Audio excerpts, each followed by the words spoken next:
Welcome, everybody, to Krista's Spiritual Talks. Today, I'm excited to have Debbie Z. Welcome. Thank you for Thank you. doing the interview. Debbie Z is an intuitive channel with the angelic realm. Her work with the an- angels spans over 20 years and is expressed through her original art, handcrafted jewelry, channel writings, and messages. Known as Zibu and Angelic Symbols, her creations feature powerful designs that raise your vibration and provide a unique connection to the angelic realm. She has published 3 books about Zibu and created a deck of Zibu Affirmation Cards. She is also available for private channel readings. Deb is originally from the Pacific Northwest, but currently resides in Phoenix, Arizona. And if somebody wanted to get a hold of you, your website, Zibu, Z-I-B-U, angelicsymbols.com. That's Wonderful. it. That's a lot. So, it sounds like 20 years ago you started this journey. Did you have any awareness before spiritually about the angelic realms, or how did that start? I did not. I I was clueless actually. And I was married to a man at the time. He has since passed away, but I was married to a man who was very spiritual and he was very connected. He was a medium. It turned out he was a medium. I didn't even know that about him. It was not his business, or he didn't make money doing that. He had a regular office job, but he was already on his spiritual path. And for me, it didn't happen until 2002. And it was pretty amazing how it happened. I started hanging out with a group of spiritual people. I just would get together with a group of people. It would be a spiritual circle. We'd come together and we'd talk about everything. And we'd talk about angels, we talk about channeling, automatic writing, all of these things, and we'd share what we were learning with each other. So it was in that group that I pretty much stepped out of my comfort zone and got in with this crowd that was talking about things that were new to me. Mhm. And so that's when it started, was in 2002. Before then, I was kind of asleep at the wheel. I didn't know anything about what I'm doing now. What kind of career did you have before you started in this? Very structured. I was an executive assistant to the president of a company. Oh, okay. My jobs were always assisting the highest person in the business, whether it was the administrator, the president, the CEO. And so it was a high profile position. And I tended to be very rigid because I had to be. I had to keep my calendar, their calendars, schedule everything, Mhm. and behave a certain way. Not laugh too loud at work, be very professional. I think my hair was not even curly at that time. I think I straightened it, and Uh, uh, yeah, I was pretty subdued. so were you still working in 2002 when you started moving into more the spiritual realm, or? Yes, yes, I was. And I tried so hard to keep the two separate, like, here's my work life, here's my spiritual stuff. I hope these guys don't find out about what I'm doing over here. And so I would do events on the weekend. I ended up writing a book, and I did that.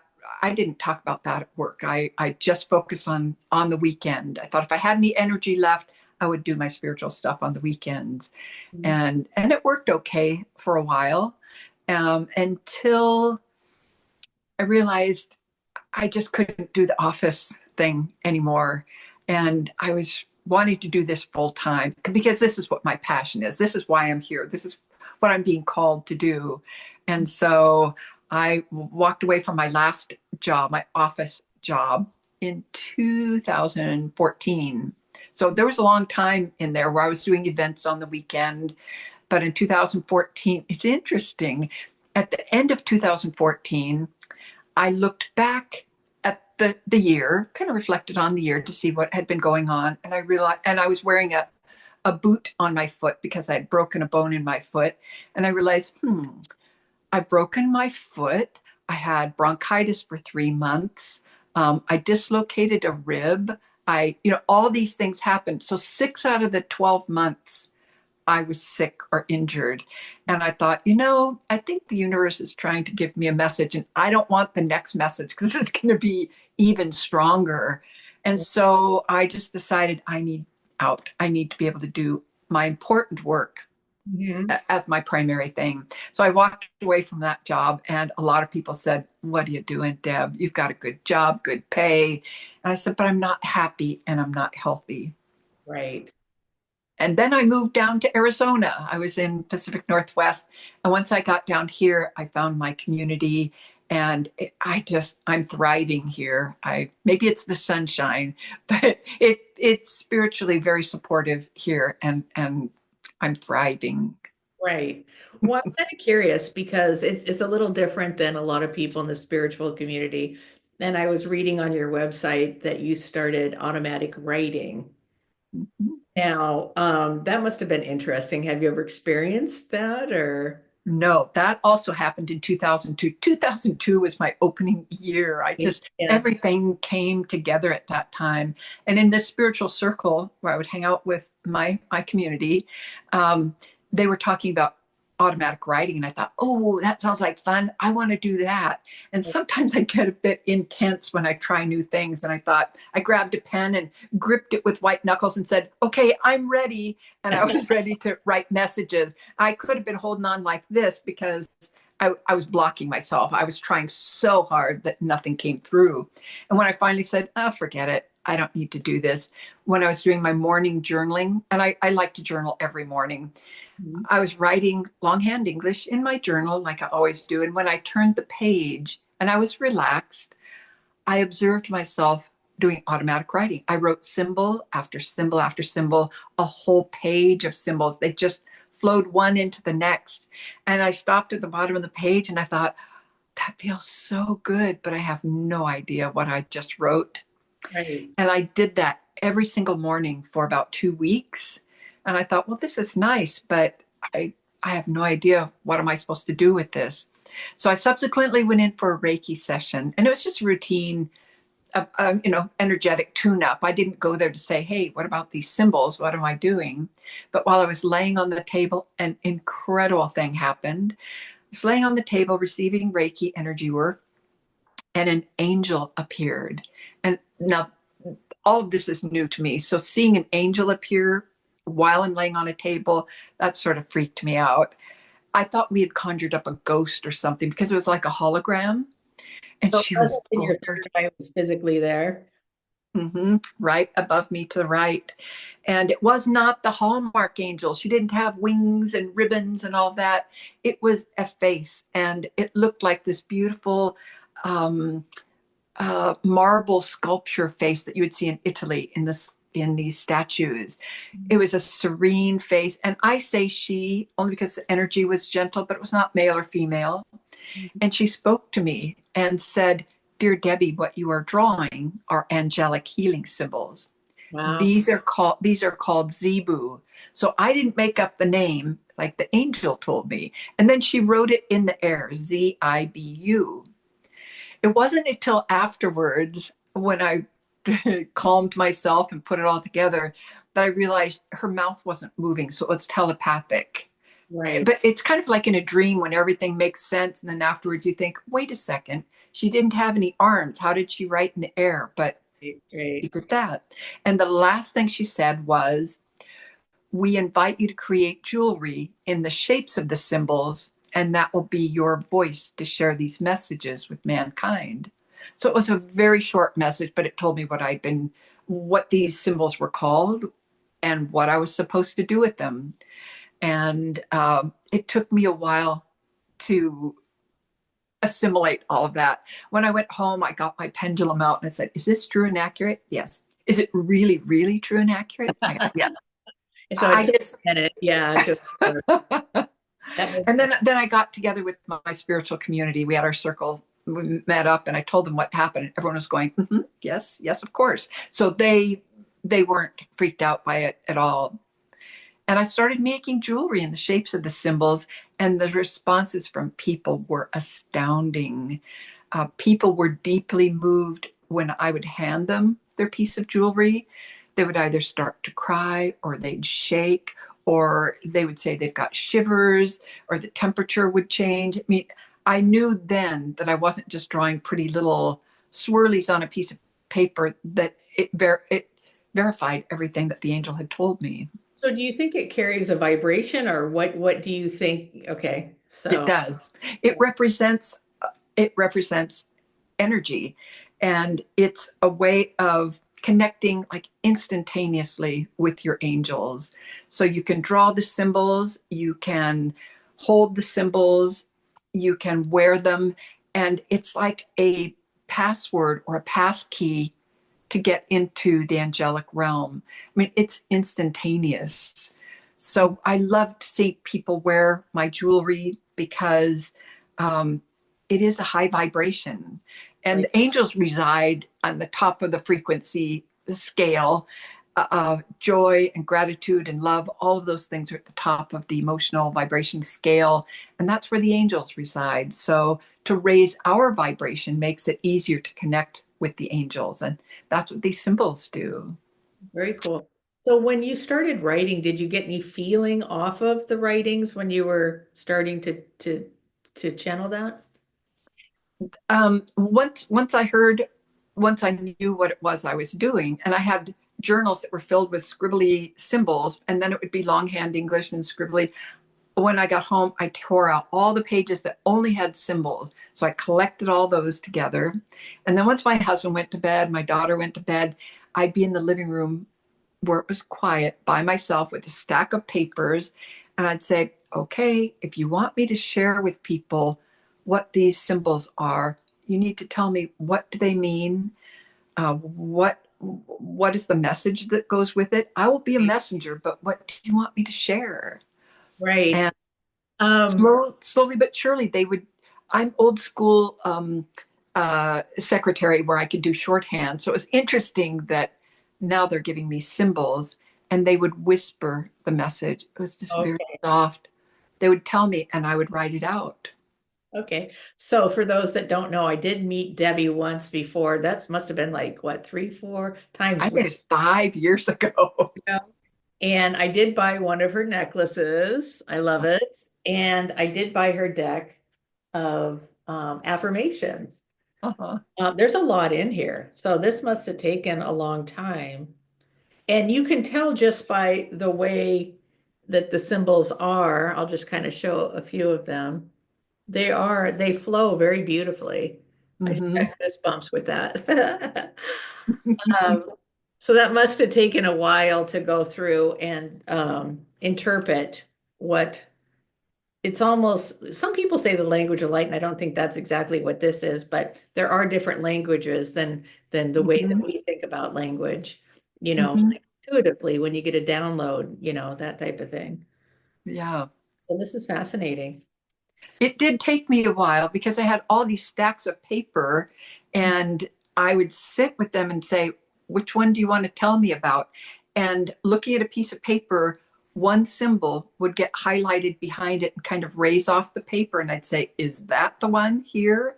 And I'd get yes. And I was still using a pendulum back there and I'd get yes. It really, really is that the one? Yes. And then I'd draw it on a separate piece of paper and I'd say, what do you want to tell me? What does it mean? What is the message? And that's where the book came into play because for 5 years I categorized the symbols. Um, there's a gemstone that amplifies the energy, there's a color that amplifies the energy of the symbol, and a part of the body associated with each one. So it took a while to collect all of that. And I got that together in 5 years. And I wanted to share stories.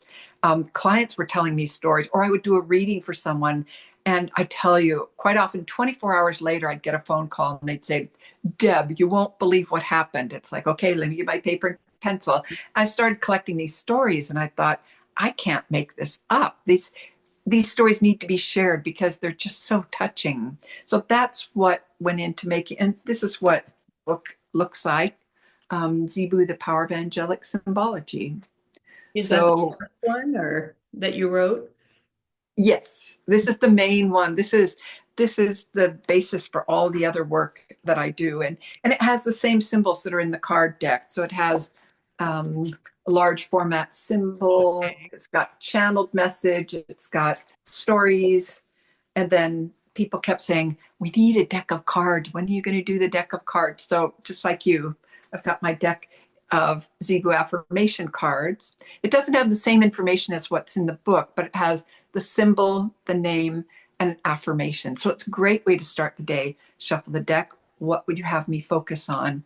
And then you've got the symbol and its energy and an affirmation.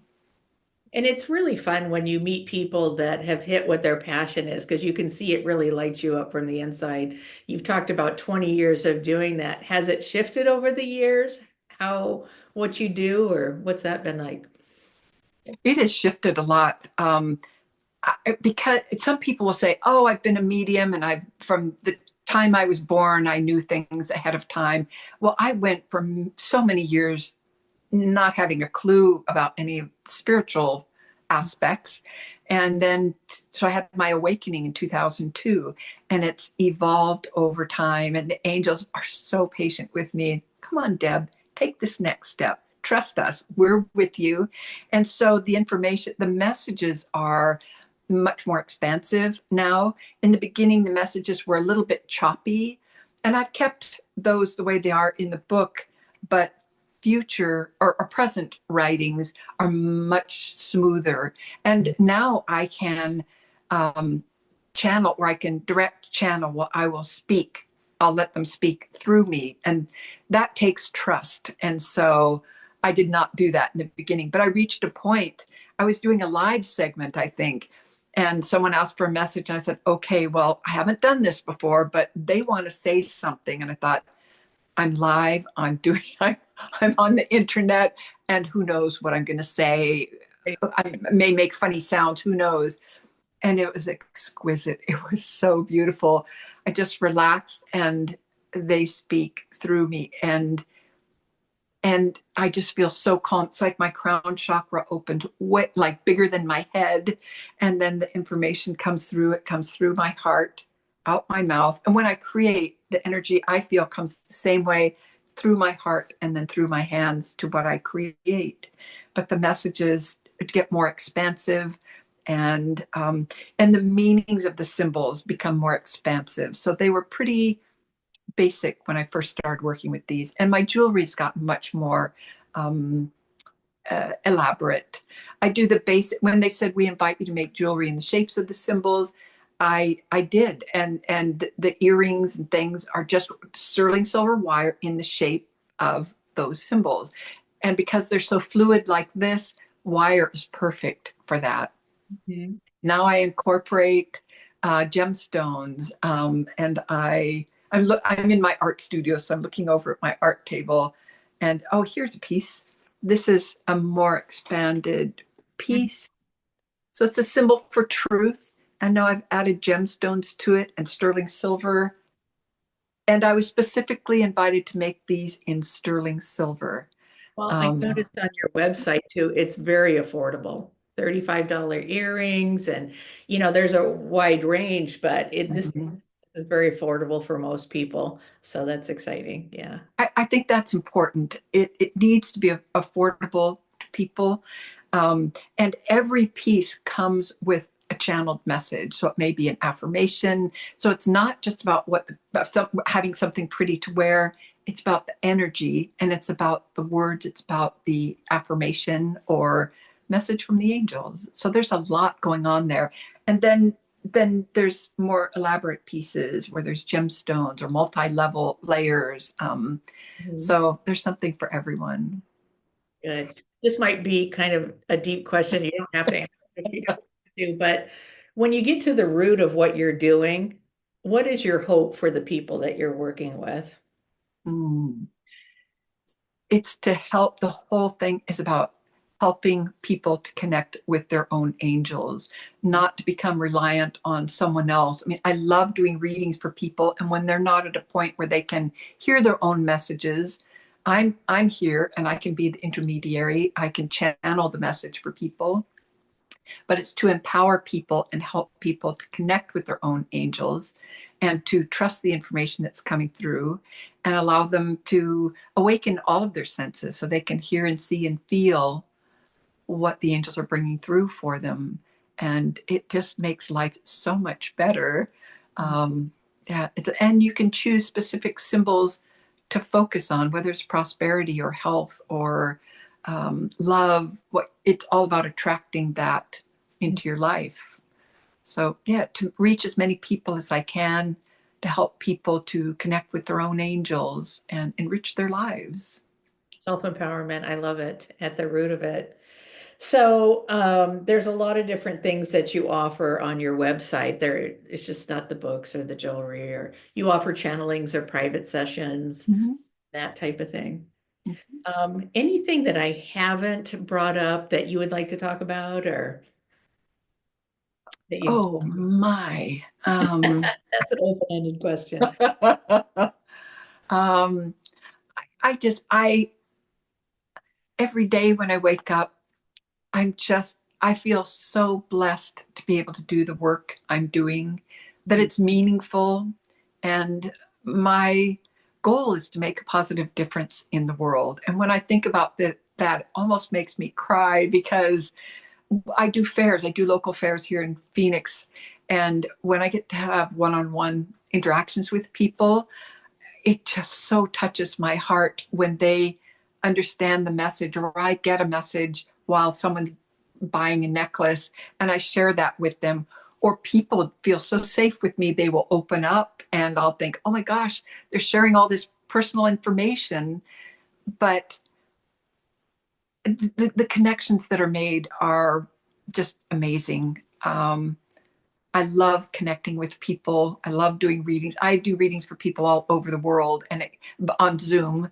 And it just amazes me, astounds me. I think I'm talking with someone in Lebanon and I'm doing a reading, or this person is in South Africa, and there's no distance. I can receive the message no matter where we are.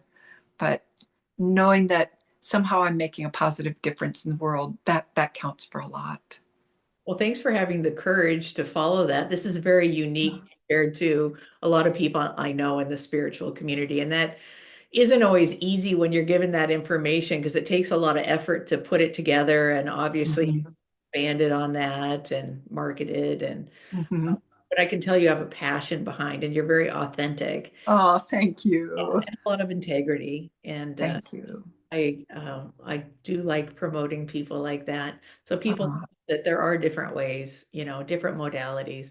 So whatever resonates with them, mhm. Uh, again, your website is ZibuAngelicSymbols.com. I'll go ahead and Mhm. put a description in the description box Mhm. of the video. Um, thank you once again. It really has been a pleasure to see you again. So. Krista, thank you so much. I'm delighted that you asked me. I will always share my story. I always love being able to tell people the story behind these beautiful symbols. So thank you for interviewing me. Thank you for giving me a chance to share my story. All right, we'll talk to you later. Okay, bye.